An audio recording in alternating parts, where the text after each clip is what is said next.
Obrigada, Norton. Boa noite, queridos amigos, internautas, Norton, Marília, Pati. Estamos aqui reunidos conversando sobre Espiritismo e aprendendo sobre o Evangelho enche os nossos corações de esperança. Por isso, nós agradecemos a oportunidade e pedimos sempre que a mensagem do Evangelho possa tocar os nossos corações. Nós estamos aqui aprendendo a refletir sobre o Evangelho com Emmanuel na série Fonte Viva. Estamos na obra Vinha de Luz. E para as reflexões desta noite, nós pesquisamos no EAD da FEB, utilizamos o Novo Testamento do Haroldo Dutra Dias, também da FEB, as obras básicas, o Evangelho segundo o Espiritismo, o Livro dos Espíritos, a obra Paulo e Estevão, de Emmanuel, pelo Chico, e também a obra Para uma Vida Saudável, do companheiro Donizete Pinheiro. E outras obras nós vamos citando durante a nossa fala. A lição de hoje, intitulada Esperança, é extraída de um versículo da carta de Paulo aos Romanos. Então, meus amigos, essa epístola, na ordem do Novo Testamento, é a primeira a ser escrita. Paulo estava em Corinto por volta de 55 a 58 depois de Cristo e ele desejava viajar para Roma e se apresentar para a comunidade cristã de lá. E a carta traz em sua essência a fé em Jesus como salvação, a justiça de Deus, o combate às práticas religiosas externas e toda a condenação da deturpação da lei pelos judeus. Paulo não fundou a comunidade cristã de Roma e, para preparar a sua chegada àquela comunidade, ele envia a carta através de Febe, uma colaboradora evangélica de Paulo, do porto de Cencreia. Paulo não pôde ir de imediato a Roma, conta-nos Emmanuel na obra Paulo e Estevão, porque ele recebe uma carta de Tiago Menor, solicitando a sua presença em Jerusalém, onde as perseguições aos cristãos havia crescido. Então ele adia a viagem, depois ele vai ser preso, e posteriormente ele concretiza assim a sua viagem até Roma. Muito bem, o versículo de hoje, selecionado por Emmanuel, está no capítulo 15 da carta, é o versículo 4, que diz: porque tudo que dantes foi escrito, para nosso ensino foi escrito, para que pela paciência e consolação das Escrituras tenhamos esperança. Então, meus amigos, vale lembrar que os judeus têm uma história religiosa escrita, narrada no Velho Testamento, com o Pentateuco e o livro dos profetas, constituindo as leis a serem seguidas por eles e trazendo consolação, pois falava sobre o Messias prometido pelas Escrituras, que traria a esperança da libertação do povo judeu. Então, nós vamos ver a lição comentada por Emmanuel, baseada nesse versículo. Então, comenta o benfeitor: a esperança é a luz do cristão. Nem todos conseguem, por enquanto, o voo sublime da fé, mas a força da esperança é tesouro comum. E a esperança, ela guarda relação com confiança. Significa saber esperar, ter paciência, como diz o versículo, confiando que algo muito desejado vai acontecer. Ela ajuda a suportar as adversidades na expectativa de que as coisas vão melhorar, ou vão acontecer dentro do esperado, na expectativa da felicidade. Em uma perspectiva cristã sobre as virtudes teológicas, a esperança tem uma relação direta com a fé e a caridade. Conforme diz Paulo de Tarso em algumas passagens, entre elas, uma que diz assim: agora, pois, permanecem a fé, a esperança e a caridade. Dessas três, porém, a maior é a caridade. Está lá na primeira carta de Paulo aos Coríntios, no capítulo 13. Então, as três virtudes estão interligadas. E no Evangelho segundo o Espiritismo, lá no capítulo 19, no item 11, o Espírito Protetor José vai nos orientar dizendo que a esperança e a caridade são consequências da fé. E essas três virtudes são uma trindade inseparável. Então diz ele assim, não é a fé que dá esperança de ver cumprirem as promessas do Senhor? Porque se não tendes fé, o que você vai esperar? Então, uma orientação do Espírito Protetor José. Em outra mensagem, Paulo vai nos falar sobre o capacete da esperança. Capacete. Então, uma indumentária de luta e de defesa, expressando o resguardo, o cuidado que nós devemos ter com relação aos nossos pensamentos para prosseguirmos com bom ânimo para a vitória do bem. Muito bem. Então diz Emmanuel, nem todos podem oferecer quando querem o pão do corpo e a lição espiritual, mas ninguém na terra está impedido de espalhar os benefícios da esperança. A dor costuma agitar os que se encontram no vale da sombra e da morte, onde o medo estabelece atritos e onde a aflição percebe o ranger de dentes nas trevas exteriores, mas existe a luz interior que é a esperança. Então, meus amigos, o vale da sombra e da morte, que expressa situações opressoras, adversidades que causam sofrimento, medo, insegurança, e o ranger de dentes, que são as provações amargas que os espíritos endividados, que somos todos nós, temos que passar para fazer o reajuste da nossa marcha evolutiva. Mas no nosso interior há essa chama, a chama da esperança, porque nós somos filhos de Deus. Nós temos a essência divina na nossa configuração interior e podemos, sim, enfrentar positivamente as dificuldades, meus amigos. Muitos espíritos que estão à nossa frente na escala evolutiva passaram pelo que nós estamos passando, ou passaremos, ou já passamos, e estão em melhores condições, estão felizes. E nós também chegaremos lá. E nesse sentido, o Espiritismo, como consolador prometido, faz a ressignificação da dor em nossas vidas. Com o Espiritismo, nós entendemos que a vida material é transitória, com suas dificuldades, sofrimentos e dores, que as vicissitudes passam e há uma expectativa real da vida futura, através da imortalidade da alma e das reencarnações sucessivas.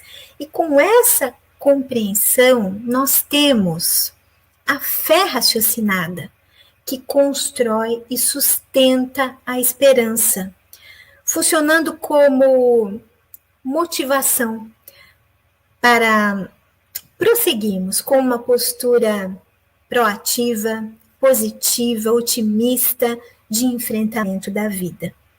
E nesse contexto, a caridade, tão falada no Espiritismo, que nos estimula a vivência evangélica do dia a dia, vai consolidar a nossa expectativa de felicidade, concretizando a esperança.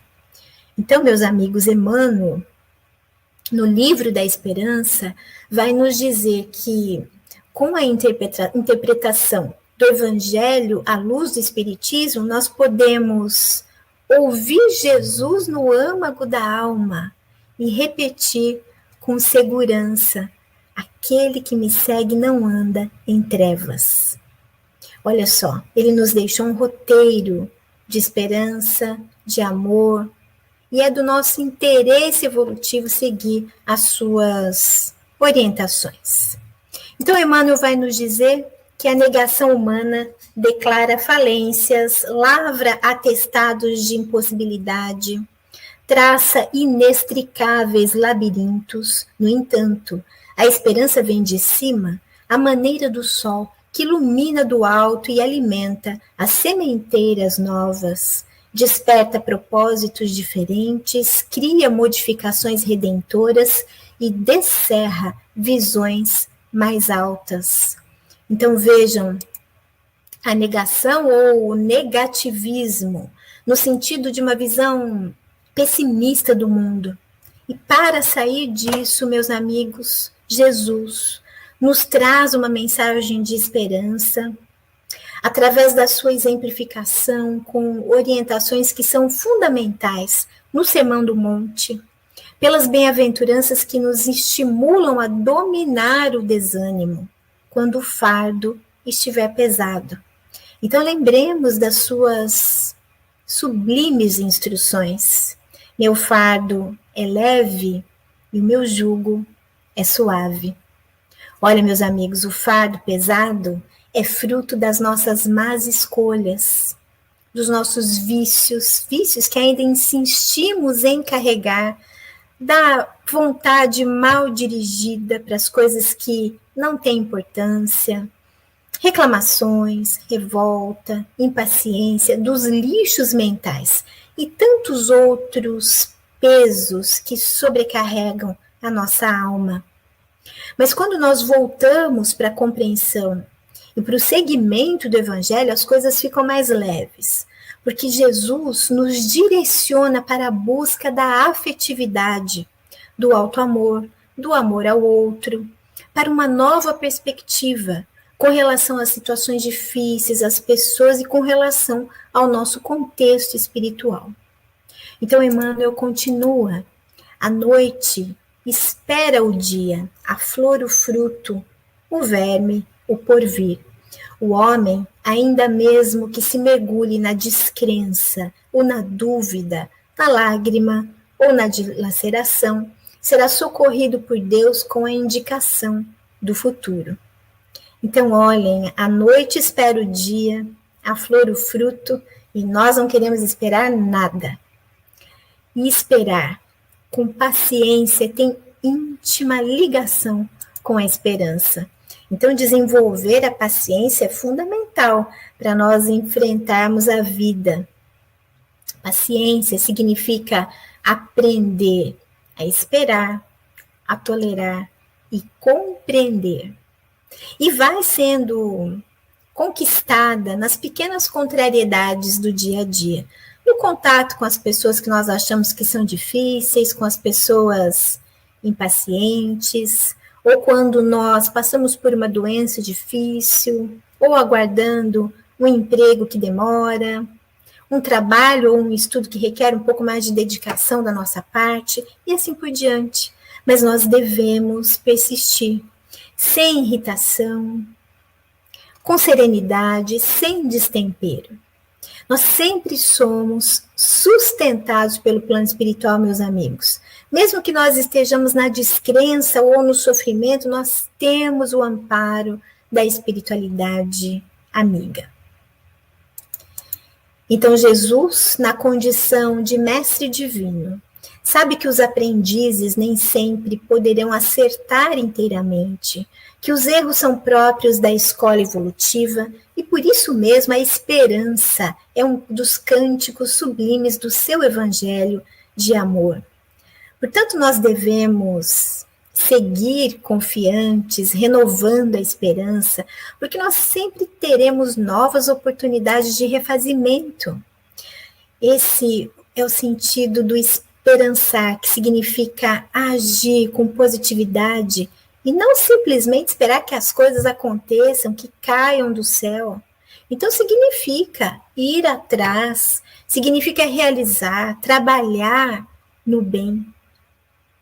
Então, Emmanuel diz: imensas têm sido até hoje as nossas quedas, mas a confiança do Cristo é sempre maior. Não nos percamos em lamentações. Todo momento é instante de ouvir aquele que pronunciou: vinde a mim. Vinde a mim, vós que estáis sobrecarregados, e eu vos aliviareis. Tomai sobre vós o meu jugo, e aprendei de mim, que sou manso e humilde de coração, e achareis descanso para as vossas almas. Porque o meu jugo é leve e o meu fardo é suave. Quanto amparo e consolação nessas palavras do Cristo, meus amigos. E Kardec vai nos dizer, no capítulo 6, o Cristo Consolador, que todas as misérias, decepções, dores físicas, perdas de entes queridos, todos os tipos de conflitos que denotam, que trazem sofrimentos, encontram a sua consolação na fé no futuro e na confiança na justiça de Deus, que o Cristo vem ensinar aos homens. Ao passo que aquele que nada espera dessa vida, ou que simplesmente não crê, duvida, as aflições pesam com todo o seu peso e nenhuma esperança vem abrandar a sua amargura. Então, Jesus orienta uma condição para a sua assistência e para a felicidade que ele promete para os que sofrem. E essa condição é o amor e a caridade, meus amigos, é o trabalho no bem. E o Cristo, ele não olha para nós como a personalidade do momento, imperfeita, com inúmeras quedas, mas que são importantes para o nosso aprimoramento. Mas ele olha para nós e vê a individualidade, um espírito imortal com todo o potencial de amor e perfeição. E o Cristo espera por nós com confiança, porque ele disse que estará conosco até a consumação dos séculos. E um dia, meus amigos, nós seremos como ele, muito evoluídos. Nós ainda caímos? Sim. Nós somos falhos? Somos. Mas essas quedas, quando nós estamos no propósito do bem, vão diminuindo. E nos levantamos mais rápido. Antes nós ficávamos caídos por muito tempo.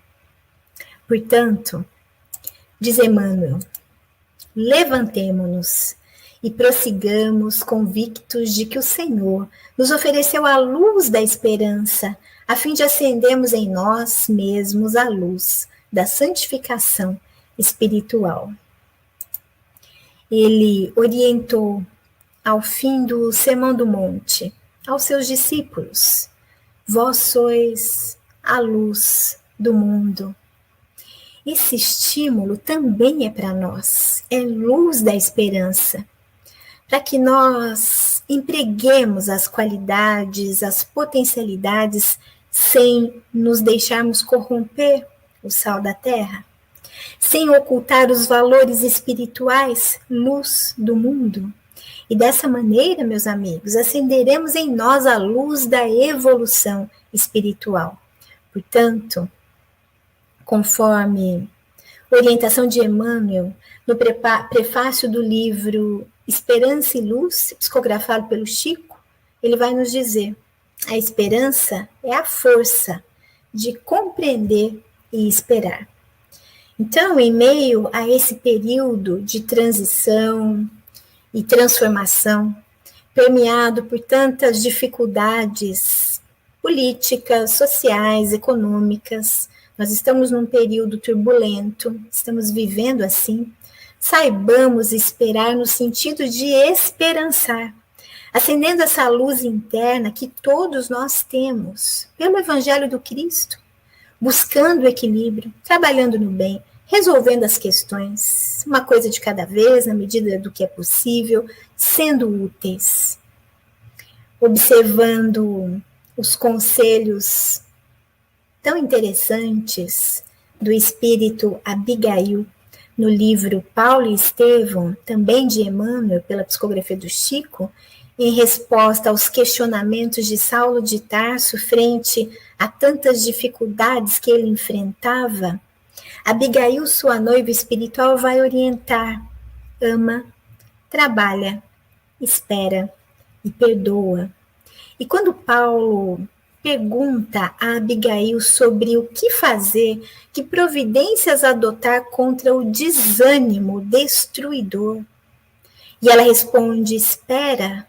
É no sentido de esperançar de tal maneira que ele estivesse pronto a atender o programa divino com confiança e positividade em qualquer circunstância. Na circunstância difícil ou na circunstância fácil, em qualquer uma, mas com esperança, com muita esperança.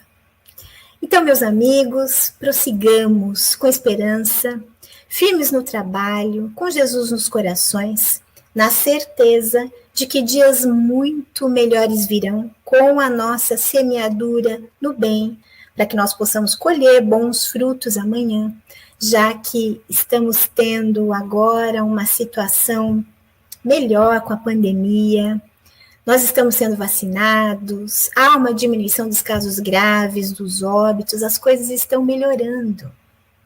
E para finalizar, concluindo a lição de hoje, eu gostaria de terminar com uma frase de Kardec, que está nos comentários da questão 933 de O Livro dos Espíritos, que disse que o sentimento cristão dá a esperança de melhor futuro e o espiritismo dá a certeza desse futuro. Muita paz a todos. Muito bem, muito obrigado então a Karina por mais essa bela lição no Pérolas do Evangelho. Muita esperança para todo mundo, hein? Vou começar pela Marília Candeloro. Marília, boa noite, minha amiga. Quais são as suas observações, seus comentários para esta palestra? Nossa, o tema de hoje é especial, né, Karina? A sua fala trouxe, assim, traz muita esperança. E, por coincidência, eu peguei uma frase do Paulo Freire, né, que fala assim: é preciso ter esperança, mas esperança do verbo esperançar, como você disse. Ele diz assim: esperançar é se levantar. Olha que interessante, né? É você não ficar esperando passivamente. Ah, vai melhorar, né? É a atividade, é a busca. Ele diz: esperançar é ir atrás. Esperançar é construir. Esperançar é não desistir. Esperançar é levantar, é levar adiante. É juntar-se com outros para fazer de outro modo. Pegando aí essas falas muito importantes, não é? Mas vamos olhar o nosso maior educador, que foi Jesus, e que essa frase que a Karina leu, né, Karina? Aquele que me segue não entra em trevas. É essa esperança mesmo, né? Porque essa esperança ativa, que continua seguindo, que busca seguir. Porque você pode até ter intelectualmente esse conhecimento e não praticá-lo. Então, essa esperança ativa, não é? Que busca, que não desiste, essa fé raciocinada e essa força de vontade. Porque eu acho que a gente realmente, para nós caminharmos e conseguirmos não nos perder aí no caminho que Jesus está nos deixando, esse rastro a seguir, nós temos que ter essa constante força de vontade para continuar, né? Para não desistir.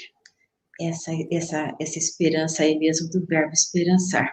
Eu acho que a Karina já falou, assim, coisas muito ricas, né? Acho que é isso que eu queria falar para vocês. Agora vamos à participação da minha amiga Tia Pati, Patrícia Desidério. Patrícia, quais são suas palavras? Boa noite, mais uma vez. Boa noite a todos, boa noite Norton, Karina, Marília, amigos que aqui estão assistindo pelo YouTube. Eu estava aqui pensando, né, o que seria de nós se nós não tivéssemos esperança, né? O que seria da nossa vida sem a esperança?